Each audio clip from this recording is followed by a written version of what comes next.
Bienvenue sur En casse la croûte. Aujourd'hui, on va vous proposer une autre recette italienne, une recette de bruschetta.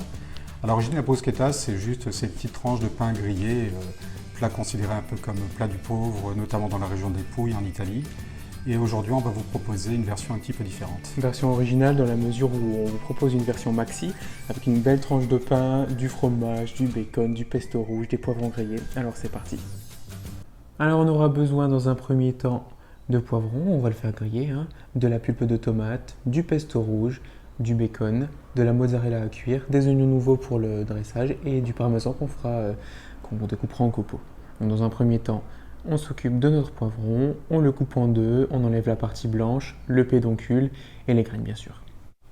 Ensuite, ce qu'on va faire, c'est qu'on va placer le poivron rouge, donc les deux moitiés, sur un papier aluminium, sur une plaque de four, et puis on va les mettre sous le grill, au four.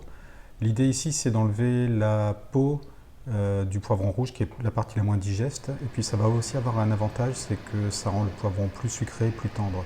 Donc n'ayez pas peur, vous voyez ici que la peau est bien cuite, qu'elle est vraiment brûlée, c'est normal, alors faites attention, il faut quand même le surveiller, mais c'est l'étape qu'on veut absolument obtenir pour être capable d'enlever cette peau. Pour enlever la peau plus facilement, on vient envelopper nos poivrons dans le papier alu et vous voyez, ça se retire tout seul.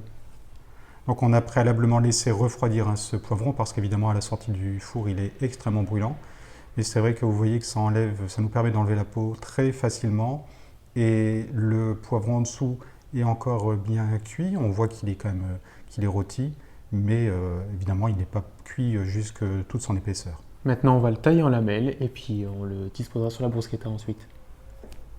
Voilà, donc maintenant on va arriver au montage. Donc vous voyez, pour nous l'idée c'est vraiment de faire une recette très facile avec des ingrédients qu'on peut acheter facilement au supermarché ou qu'on peut avoir dans ses placards. Donc on commence par étaler une couche de pesto rouge, une couche assez généreuse, ça va donner le côté un peu moins sec de la bruschetta.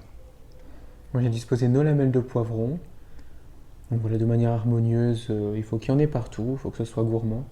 Exactement, il faut qu'à chaque bouchée finalement on ait un petit peu chacun des ingrédients, donc c'est ce qu'on cherche à faire ici, à répartir ça sur toute la surface de la bruschetta. Ensuite, on continue notre dressage avec la pulpe de tomate. Bon, on fait en sorte de choisir les jolis morceaux de tomate. Ça va donner du goût, mais attention, la pulpe de tomate, parfois c'est très puissant, ça peut écraser les autres saveurs. Donc quelques touches, comme on le fait ici, ça nous paraît vraiment idéal. Ensuite, toujours pour la gourmandise, des tranches de lard. Non, le lard, n'ayez pas peur, il est cru parce qu'il va passer au four avec le reste des ingrédients. Donc on le coupe en tronçons de 2-3 cm d'épaisseur et on vient disposer sur la bruschetta un peu à la manière d'une chiffonnade. Mais encore de manière régulière pour qu'il y en ait partout, et c'est vrai que les 10 minutes de cuisson qui suivront permettront de le cuire exactement comme il se doit. Si c'est pas beau ça. On continue avec la mozzarella à cuire. Donc nous on avait encore dans le réfrigérateur de la mozzarella en petits dés comme ça. On transfère sur notre plaque de cuisson et puis ça part au four pendant 10 minutes à 175-180 degrés. Voilà, à la sortie du four, on met un peu de parmesan. Donc on a râpé notre parmesan à l'aide d'un économe, pas forcément besoin d'avoir une râpe à fromage. On dispose généreusement.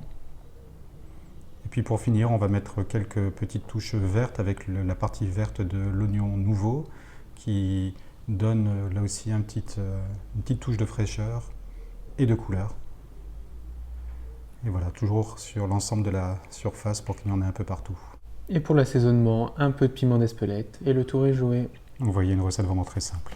On a fait ici une garniture qui est assez proche de ce qu'on fait pour la pizza. Et d'ailleurs, si la pâte à pizza vous fait un peu peur, c'est une bonne alternative à la bruschetta avec cette tranche de pain tout simplement. Croyez-nous, le résultat est vraiment, il en vaut la peine lui aussi. Ce qui est sympa aussi avec les bruschettas, c'est qu'on peut également la servir en entrée avec une petite salade ou alors le partager entre amis. Alors si vous voulez rien rater de toutes nos actualités sur Facebook, Instagram et YouTube, n'oubliez pas de vous abonner. On casse la croûte. À bientôt.